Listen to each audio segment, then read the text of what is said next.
All right, it is no secret the Democratic Party is struggling. The latest survey from Navigator Research, which says its mission is to, quote, develop winning progressive messages. It found a whopping 70% of voters in swing congressional districts believe the Democrats are too focused on political correctness. 51% believe that they are the elitist party. I've been saying this forever. Republican Party's become the party of working men and women. They are the coastal elites, the party of coastal elites.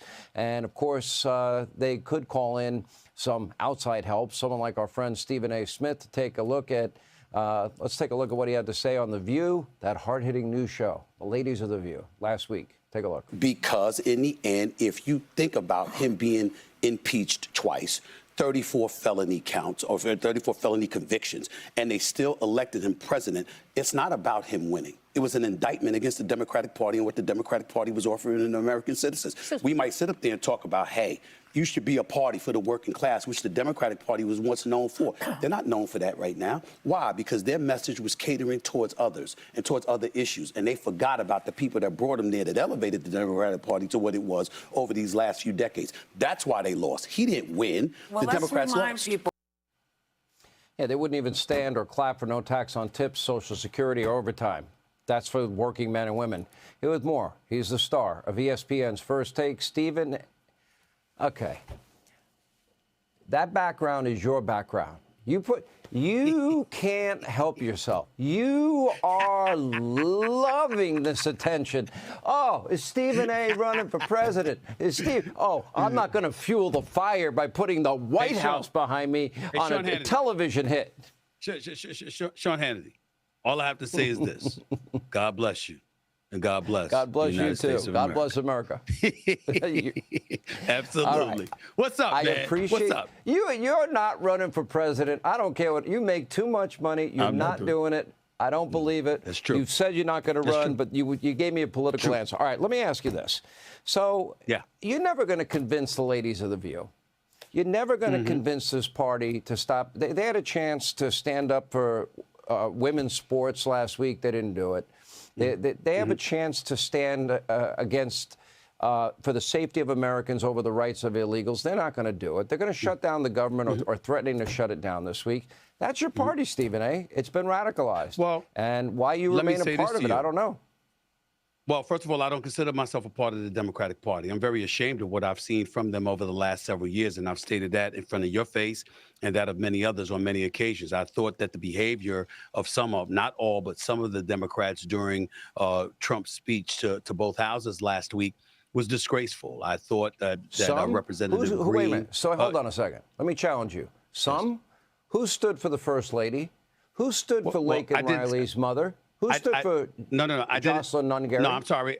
I was just talking about Representative Green getting put out and then censored. I was talking about them not standing for Lincoln Riley. I was talking about them not standing for the young boy that was a cancer patient. I mean, my God, it's just absolutely pathetic. But I didn't see several of the representatives, for example, Minority Leader Hakeem Jeffries, he would sit there and what have you and conduct himself professionally. Unfortunately, we didn't see that from too many people. I don't know who the hell can... That's fair. That's fair. But I don't know who the hell came up with the dancing videos. I don't know who the hell came up with, 22 representatives at the same time saying the same message. Nothing innovative, nothing authentic whatsoever. It was just the same old, same old. It was an absolute disgrace. I don't know who came up with that. Then you have to take into consideration some of the other things that we were seeing from them. And in the end, it just shows how detached they are. But here's why. There is hope, Sean Hannity, and I'm going to tell you why there's hope. Because you got people like me, and I don't think that I'm alone, that's ready to purge the damn party. What we've been seeing from them, it doesn't resonate. It's not working any longer. We're not falling for the okie doke. We're not buying what they're selling. And at the end of the day, they've got to stand up, step up, and show that they're ready to do the job that folks sent them to the nation's capital to do. And that's work with whatever administration is in office. I know they don't like the fact that Donald Trump is in office, but the 47th president of the United States of America, his name is Donald Trump. And as you have told me on many occasions, if nothing else, the man is all about making deals. Find deals that he's willing to make. and make it happen. Do you want Figure to it admit out. that I was right? Was I right about Zelensky? And I'm going to be right about these trade deals. He's going to be successful there too. Well, first of all, I didn't say you were wrong. And see, this is how you misquote me and misrepresent me to your audience right there. All the conservatives out there who actually love me. I don't know if you noticed, but they got love for me. They don't love you. You don't pay attention. You're not telling the truth about what happened.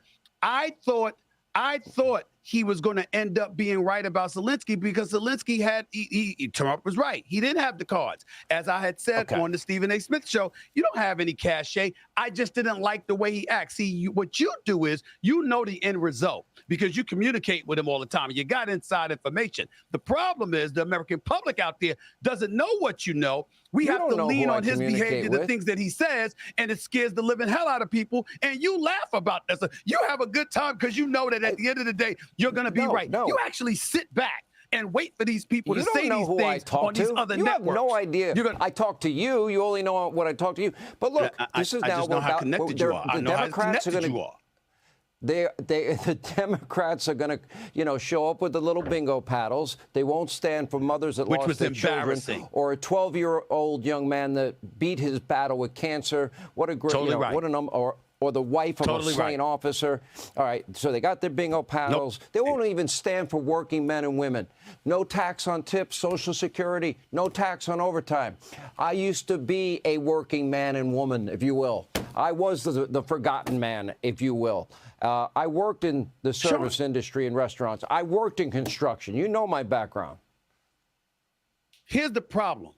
One of the many problems with the Democratic Party, outside of not being known as the party that caters to the working class, outside of being known as the party that leans so far left, you made Trump seem normal. Outside of all of those things, here's the ultimate crime that's going on. They're literally sitting up on Capitol Hill, not all, but most of them, they're the party. They're literally sitting up on Capitol Hill acting like their only job is to be in opposite of Donald Trump in every way, shape, form, and fashion. That's not going to get them the midterms. That's not going to help them regain the White House. It's fool's gold. And somebody needs to tell them. I'm trying to tell them. I don't think I'm alone, but when the conservatives like yourself and various others are uttering this stuff, it pains me to say, you're right. And they better do something about it because in the end, and Lord help them if the tariff situation works in Trump's favor, they're really not going to have a leg to stand on then. Lord help them if that happens. Let me tell you, I think one of the most vicious, vile things that is happening now is what they're doing to Elon Musk. Do you think, is one thing bad that this guy's done in your mind? One thing that deserves assassination attempts and shooting at his dealerships and burning his charging stations and boycotting and trying to hurt his business, and all he's done is saved American taxpayers hundreds of billions? You agree that that's a good thing, right? Well, I agree that that's a good thing, but let's be very clear about something here. We never condone violence. We never condone miscreants. Kamala did. Well, I'm not. Well, damn it, I'm not. I can tell you that much. No, that people don't have any business acting way. But I will say this.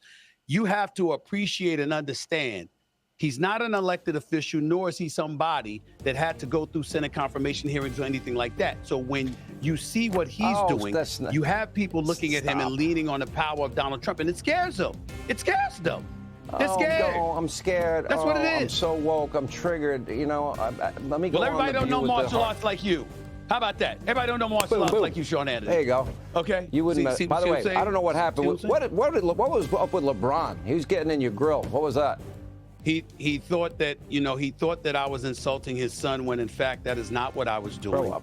I was getting on him because he had gone through so many things to make have his son in the NBA, and he was bringing unnecessary attention on his son prematurely. In my estimation, he didn't like that, so he confronted me. It's his prerogative. He didn't put his hands on me. That's all that matters. He can feel whatever way he wants to feel. I'm going to do my job. I cover sport. That's what I'm going to do. I would have had your back if I was there. I'm just saying. I had plenty of people to have my back. It wasn't necessary, but I appreciate it. I would have had your back.